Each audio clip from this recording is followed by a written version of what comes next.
आप भी ऐसी बेईमान और जालसाज कंपनियों के झांसे में ना आए जो कस्टमर को ज्यादा डिस्काउंट दिखा के फिर उनको बाद में सर्विस भी ना दे पाए।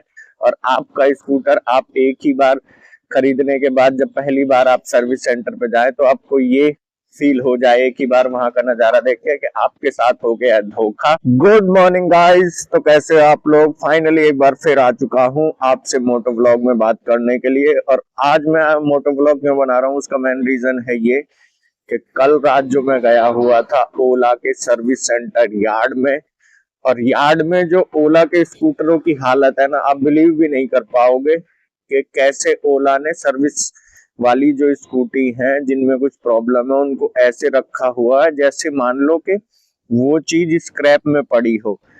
ना उसका सही से रख रखाव है और ना ही उसकी देख रेख करी है ओला ने। तकरीबन 35 से 40 स्कूटियों का मैंने बनाया पूरा वीडियो, जिसमें से 3 या 4 स्कूटियों को अगर छोड़ दें तो वो जो है चालू है, बाकी सारी की सारी डीप डिस्चार्ज हो चुकी है। जो ओला का स्कूटर चलाते हैं या ऑनर है ओला स्कूटर के, उनको पता है डीप डिस्चार्ज की समस्या क्या है ओला में। सबसे कमाल की बात आपको बताता हूँ कि ओला में जो डीप डिस्चार्ज है, उस डीप डिस्चार्ज वाले ऑप्शन को ओला जो है वारंटी में भी नहीं इंक्लूड करती है। मतलब सब कुछ करेगी वारंटी में, लेकिन अगर आपका स्कूटर हो गया डीप डिस्चार्ज तो उसको नहीं करेगी वारंटी में रिपेयर।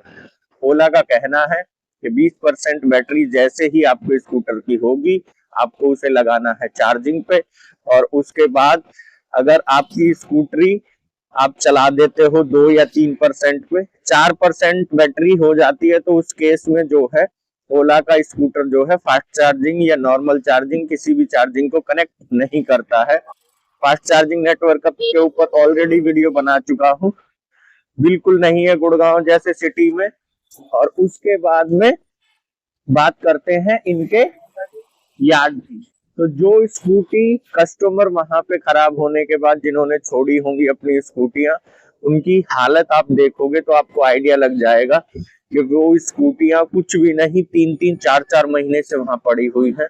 और उसमें से तकरीबन 35 या 40 स्कूटियों को मैंने कवर किया था, पड़ी तो बहुत सारी थी। उन सभी में 3 या 4 स्कूटी को छोड़ दें तो सारी की सारी डीप डिस्चार्ज है। यानी कस्टमर ने एक तो इतना महंगा स्कूटर खरीदा है ओला का, और वो खरीदने के बाद भी ये कंपनी जो है उनको अच्छे से सर्विस प्रोवाइड नहीं कर रही है कस्टमर्स को। आप सोचो कि कोई एक एवरेज फैमिली वाला बंदा है जिसने ओला का इलेक्ट्रिक स्कूटर परचेज किया है अपने काम के लिए, ऑफिस जाने के लिए, किसी भी यूज के लिए उसने ओला का स्कूटर खरीदा है। तो ईवी खरीदने का मतलब कि भाई हमें पेट्रोल में पैसा नहीं खर्च करना, सबसे पहले ये आता है। मेंटेनेंस में ज्यादा पैसा नहीं देना। ईवी खरीदने का सबसे मेन रीजन जो है इंडिया में आज के टाइम में ये है, उन लोगों ने पैसा बचाने के लिए, सेविंग करने के लिए ईवी खरीदा, और ईवी खरीदने के बाद जो उनको मेन समस्या फेस हुई वो हुई क्या, सर्विस से रिलेटेड। सर्विस इतनी घटिया है। नॉर्मल सा जो स्विच होता है ना, यहाँ पे जो होता है स्कूटर में ऑन ऑफ करने वाला, उसकी खींच मार के वैल्यू होगी 10 से 15 रुपया। उसको ये स्विच नहीं बोलते, उसको पता है क्या बोलते हैं, सेंसर।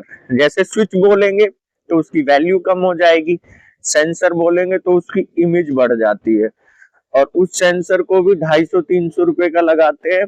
और अगर आप डेली 150 किलोमीटर का रन है ना आपका, और आप राइड वाइड चलाते हो, तो वो 250 दिन भी चलेगा नहीं। ठीक है, वो 7 महीने चलेगा नहीं, ये हालात है।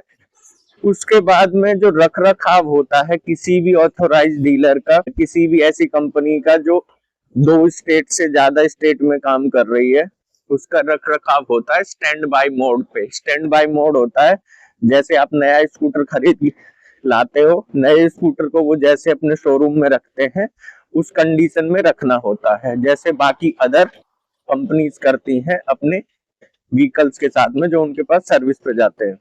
लेकिन इनको भाई एक खाली प्लॉट ले रखा है, रेंट पे है कि क्या है मेरे को नहीं आइडिया, और उस प्लॉट में कबाड़े की तरह इन्होंने फेंक रखा है स्कूटियों को।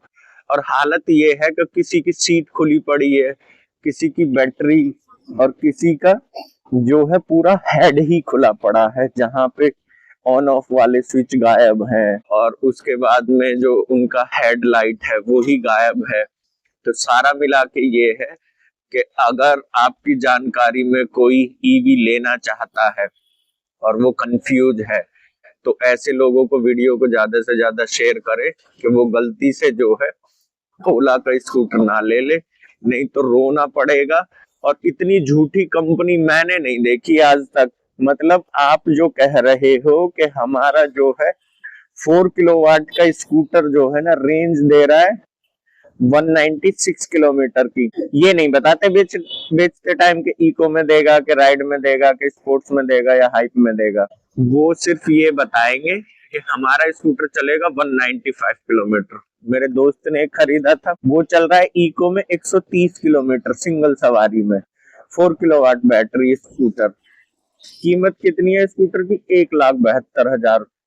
वैसे बताएंगे 1,49,000 रुपए, लेकिन वारंटी वारंटी ये सब जब उसको ऑन रोड देंगे तो 1,72,000, 75,000, 80 तक चला जाता है। फिर उसके बाद में इनका एक प्लान है जो आपको ईयरली लेना पड़ता है, क्या बोलते हैं उसका तो मेरे को आइडिया नहीं, जो आप तकरीबन 4,500 रुपए दे के आप उसे परचेज कर लोगे तो आपकी स्कूटी जो है बहुत जल्दी ठीक हो जाएगी।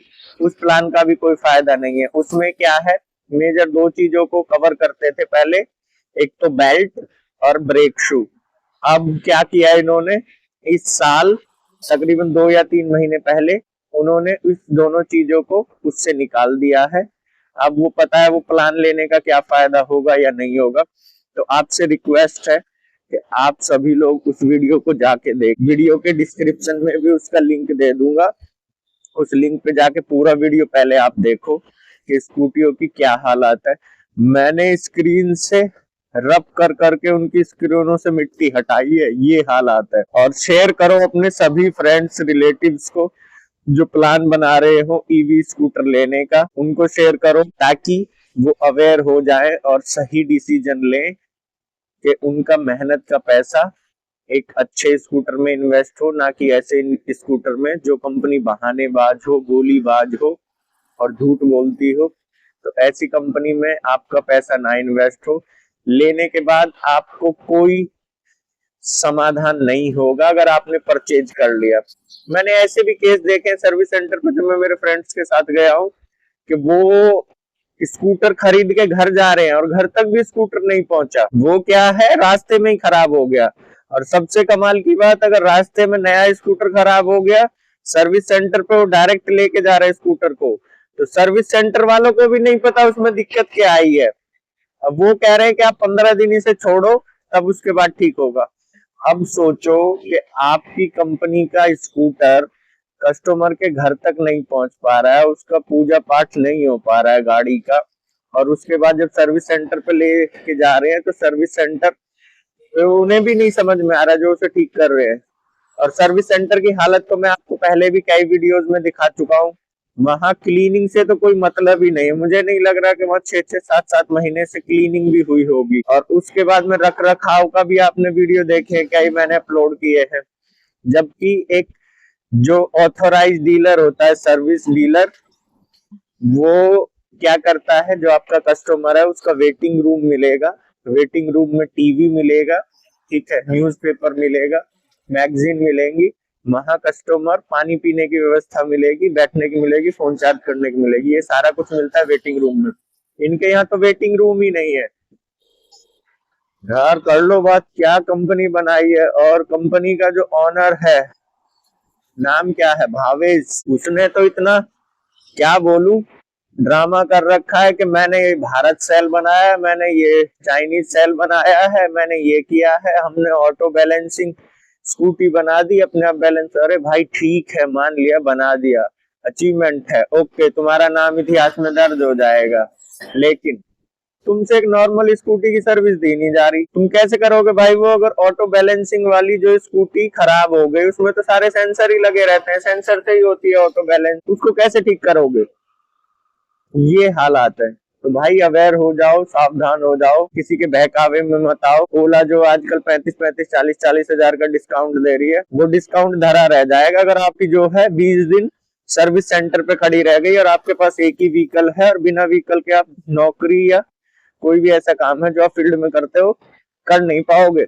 और 1 डेढ़ 2 महीने के लिए नया व्हीकल परचेज कर लो, ये भी इतनी आसान बात नहीं है कि कोई नहीं जी हमारा सर्विस सेंटर पे खड़ा है परचेज कर लेता हूँ।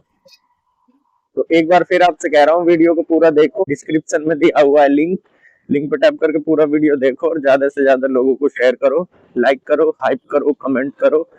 और आए हो चैनल पे नए तो चैनल को सब्सक्राइब करो। यहाँ मैं ऐसे ही जो टॉपिक्स हैं जिन पे जो है जनता का पैसा खराब होता है, मुझे लगता है कुछ गलत हो रहा है, मैं ऐसे टॉपिक्स पे कभी कभी बात करता हूँ। तो फिर मिलता हूँ एक नए टॉपिक के साथ, तब तक के लिए बाय बाय।